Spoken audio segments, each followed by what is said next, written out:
Today we are going to Cypress Island, which is a very small island. It is on the eastern end of San Juan archipelago. This island, especially here, we are going to Eagle Harbor, and this is famous for its bald eagles. So hopefully we are lucky that we could spot some eagles today. Catch you soon.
Made it to Cypress Island and we are in Eagle Harbor. Just look at it, how beautiful this is.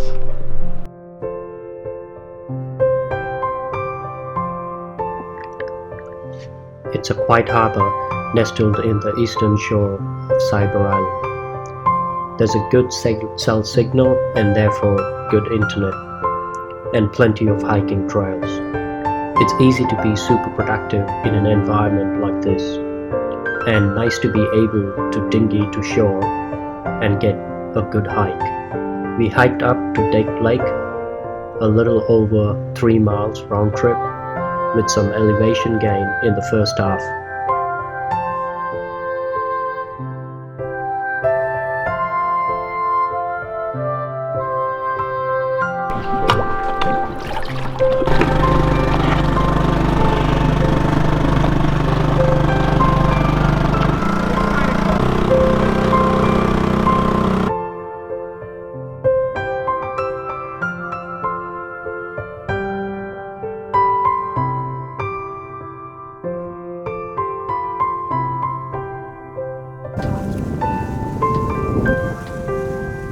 nice campsite there along the beach. Woods on one side, beach and camp, and you got birds, bald eagles.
After about a mile hike, we are here at Duck Lakes. Just look at the elephant grass that's growing on Duck Lake.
Hope you all enjoyed the video. Please leave your comments below to aid me to provide better videos. Lastly, don't forget to hit the subscribe button and the like button. If you want to be informed of my upcoming videos, hit the bell button. Thanks for watching. Let's script the unscripted diaries.